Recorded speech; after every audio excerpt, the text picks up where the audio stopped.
We are live. We are live. We are live. Did I say welcome to the main event? Run that thing, bro. You mad? Oh, man. Behave before you talk about what I'm talking about, yeah? Disclaimer. Run that thing back. Nah, man, stay there in your corner, man. Run that thing back, fam. I don't want to hear nothing from you. We are live, guys. I'm J.R.R, the Cyber Nerds. Revenue GS. Sam, Mr. Blitz there. And we're back with the Rings of Power discussion on episodes 6 and 7. Get me. If you haven't already, make sure you're subscribing to the channel, hitting the thumbs up, and pressing the notification bell when I road to 200,000 subscribers. What did you guys think of these last 2 episodes? Hey, what's good, fam? If you enjoyed this video, check out our TCN community where you will get private Discord access to join us in chatting about all things movies and trailers, participating in our debates, and even submit your requests on which ones we watch. You also get access to our full movies, animes, and series reactions, so don't miss out. The link to join the community will be pinned comment. Episode 6. If it wasn't for the ending, like towards the ending, I would have been out. Like I was completely tapped out until the last, I want to say maybe 10, 15 minutes, pulled man in. And of course, episode 7 was a really good episode. The first good episode man's had probably since the beginning. So yeah, man. So and also, I don't think I've ever been so excited for an ending. Like, just title. But I guess when you have a show like this, where you've just been like faffing around for like 5 episodes, whenever you get something like that, you do get excited. So yeah, man, man's back into the show. It's the end. It's quite mad because, yeah, see episode 6, like, not much was happening again. It was kind of like a snooze fest until, like, a very alright climactic ending. Well, it felt like things were then moving. And, yeah, so that was a episode. But then this episode, like, it feels like it's out of the blue. Like, it feels like we're finally getting character development. It finally feels like we're getting stuff that are paying off. It finally feels like there's less cinematic, drawn back, panning shots of whatever, because it just feels like everything's now just getting what we've been asking for almost over 5 hours, which for me is just mind-blowing when you think about it like that, but it's about goddamn time. No, I think it's mad as well, but I actually liked episode 6. I thought episode 6 was good, and I thought episode 7 was good as a continuation. I felt like everything they set up in episode 6, excuse me, I think everything they did in episode 6 was kind of like setting up the ending of the season, which, like I thought with episode 7, it was going to turn up. Like, I think that their real issue is just the pacing of the whole season.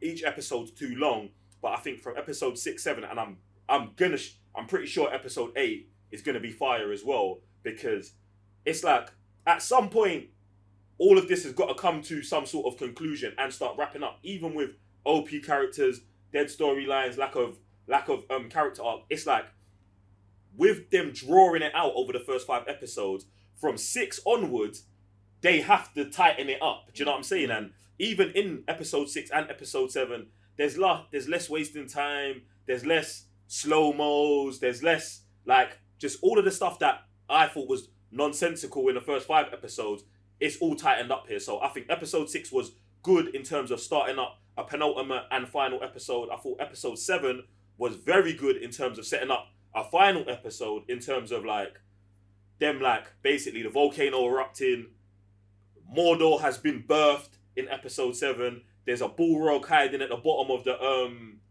dwarf mountain, or vibranium mountain. The conflict between the dwarf king and prince has pretty much reached a head, and we're seeing how his wife and him are now almost looking like they're gonna spiral into some sort of Game of Thrones type of conflict within the dwarf house.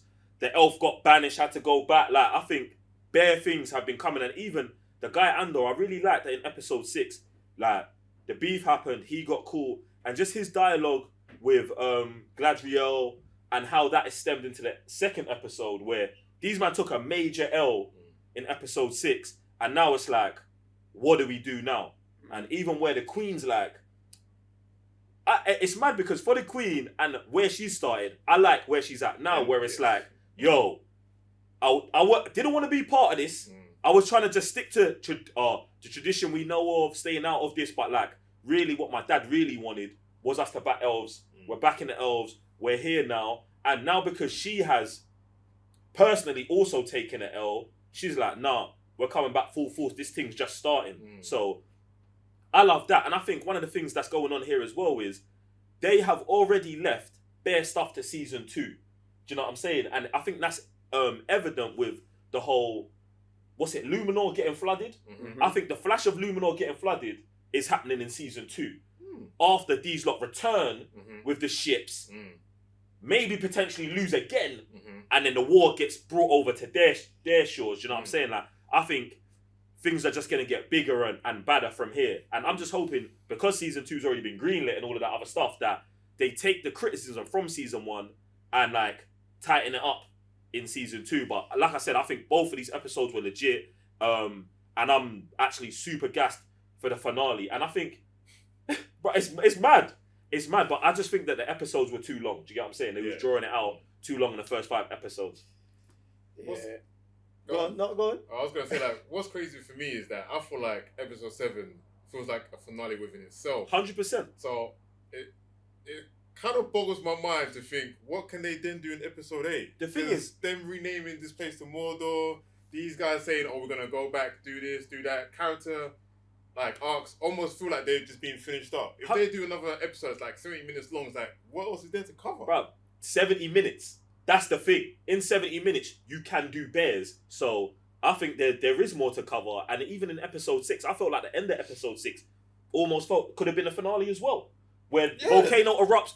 This is why the ending of 7, to me, I'm actually like, because the ending of 6 tagged on with the ending of episode 7 is like, yo, we washed the land, we renamed the land, now we're gonna exist here. Like, bruv, I wanna see what's gonna happen here because thingy, Sauron's on the loose, he's gone, Sauron hunters are after him. I'm just gonna feel that Sauron's probably getting pulled to Mordor. So, episode 8, we're all linking up. That's what I'm seeing. Do you know what I'm saying? And even if these lot go to Númenor and then come back in the gap, bruv, like, it's all about to pop off in episode 8. So I think renaming it Mordor, the land where this beef is gonna happen, like, bruv, I feel it. For me, it makes sense. It's a start of a lot of things. Now I was gonna circle back to like the people you was talking about. Like, one of the things I liked about this episode is the relationships that were strengthened, started, or ended with characters. Do you know what I mean? Like, so with the whole volcano erupting and people kind of like scattering, you kind of see Galantria with the kid, her like seeing that she's taking the L. I think this is the first time I'll probably like her, because her seeing, obviously they went after the old father and failing that mission, and her blaming herself, and now her seeing this whole thing with this kid, and even going back to the blind queen and being like, yo, you know, you're not at home, I'm kneeling, like all that stuff. So I like what they did with relationships and how we're gonna take it from there. And even like, are we gonna see changes with these characters? Do you know what I'm saying? So go on. I was just gonna say, that's mad to me, because like, I think her character, no shift for me at all through both of these episodes. The only thing I really did like was the dialogue. I thought the dialogue in episode 7 actually like kind of ratcheted it up a knot in terms of her talking to the youth. And it's like, I don't like her, but I like what she was saying to the youth in terms of like, it only showed for me that she's actually being, it's not even self-critical. It's like, aware. Yeah, she's she's being self-aware enough to try and help this youth. Now, obviously, I want the youth to go to the dark side, but what it's looking like is that if he is, he ain't going for a while. Do you know what I'm saying? He probably needs to see everyone get waxed. Then lean to the dark side. And I like that they're setting up that she is trying to impart goodness on him. And he's like, bruv, she gave him the sword. I can see him trying, and then failing. I would love to see that. And I love that there were a little bit of stakes in this episode. Like, it's one thing that I've been really hoping to get more of in this series. But I guess it's tough when you've got characters that you know survive into 1,000 years from now. But the fact that one of the brethrens died, the fact that the Queen's blind now, I'm really hoping the Lieutenant's son's dead, but we know he ain't. Yeah. But I just like that they at least took some things off of the board, even if they're very minor things and they're in the back. I think if if they did more of that throughout the season, I think we'd feel like we're in a better position now in terms of how much we've lost and how much we've gained in it. So I'm really interested to see about the Sauron situation as well, because it's like the whole situation with the tree where Sauron, they asked Sauron to fix the tree or fix the land, and like I feel the branch that fell was dead already. Yeah, and this is why it fell, because obviously you can see the bark breaking and new life inside. But like, can he do that? Do you know what I'm saying? Like, can his powers lead to good, or are his powers always leading to bad? It's like they haven't really told us who or what Sauron really is besides man brings destruction. Do you get what I'm saying? I think it's the compass. Go on. Because before, in episode 5 or 4, I think it was, when we last saw Maui and I'm going to call them the strangers, obviously they still trying to throw it up in there what man is or whatever. Yeah. So he went to the water and then he was just freezing it. Yeah. So obviously she got caught in there, and that's why I feel like that's why she's still afraid when the branch fell on him. Yeah. And the whole village was moving crazy or whatever. So then now they kind of asked him to repair the tree, he kind of did do that. Yeah, 100%. So I feel like whoever this guy is with, that's where his moral compass will lie towards. So obviously if they ask him, can you repair the land, and then it starts being fruitful, I feel like he'll do that. But then if they ask him to do some destructive things, I feel like that's also within his power to also do that. So in terms of the water, why do you think, do you know what I'm saying, the water froze? I think because he's just been able to manipulate elemental things. Yeah, I hear that, it was but cold, what? innit? But why? You said he was cold. I think because the first time we see him, like obviously he comes like almost like a ball of fire. So if that's his first time touching the water and the water's cold, that's what he's going to emulate, no? Because he's just learning everything. So everything that we see from Nori, is it Nori? Nori, yeah. He's taken from that, much like Sam is saying with the moral compass. So if that is the case, and everything that he's doing is good because Nori's teaching him everything, so when he touches water's cold, that's when he's going to freeze, innit? That's what I'm taking from that. The flyer flies. Yeah, that's why I feel like there was no anything. So since there was no... But then they all die, bro. Yeah, they all die, yeah. So it's almost like if he's not led to, let's say, good, then he will end up being destructive. Even when he first saw them, he started shouting. He started just, being obliterated. I definitely hear that. But it's like, from what man knows of Sauron, Sauron is pure evil, fam. Or, do you know what I'm saying? Yeah, like, exactly. Yeah, so I want to towards these guys. But this is what I'm saying. I want to see us, like, I don't want that to be a reactive thing. I would like it to be a this is who I am thing, if you get what I'm saying. Like, and what we're saying is now, right, he's swinging with the emotions of the people around him. So when he gets attacked by these people, then he's going to go evil. And then that's going to make him be like, oh, no, I've got to run the world. I don't know about that. I'd rather it be like, yo, bruv, I'm here for the reckoning. You know what I'm saying? But we ain't seen any of that yet. He's Sauron. Has that been confirmed? I mean, because I was on the other side. I thought he was Sauron's brethren that he beefs. What's his name? The one that goes to what's the other one, man? There's two of them. There's one that's in the eye tower. You're talking about the witch? Yeah. The wizard? Yeah, the wizard, yeah. Nah, I don't think that's what I was leaning towards. I don't think he was that wizard still. Only because of the Harloffs and even today with them establishing, kind of coming out of their cocoon and be like, look, this is what we do. We're not fighters. We don't mind. We don't do this, but what we do, we travel. And even with them four going after them, which is something they would never do, I feel like I'm even leaning even more because that to me, it's almost like establishing that renewed relationship because he's the only one that comes into their little village, shire kind of thing. So what? We haven't seen Sauron this season? I don't think it's him. I'm leaning to the wizard.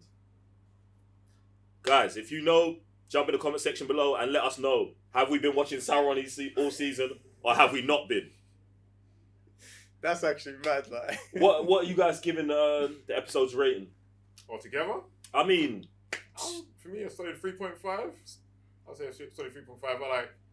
It's just for me. It's just mad that it would have to be 2 episodes put together to give it such a high rating. But I'm glad that we're finally here. That we've seen, like you're saying, character development.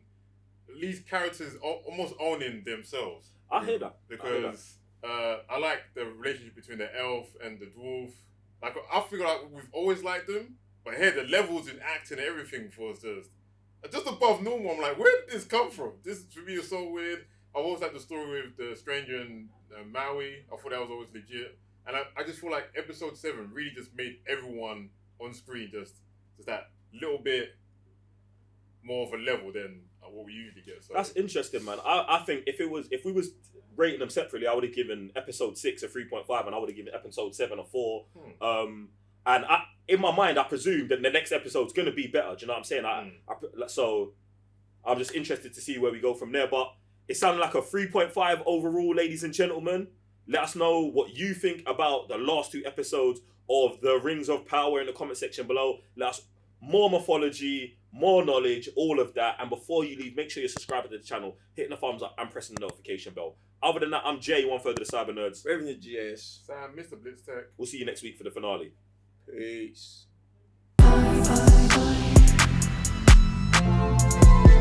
I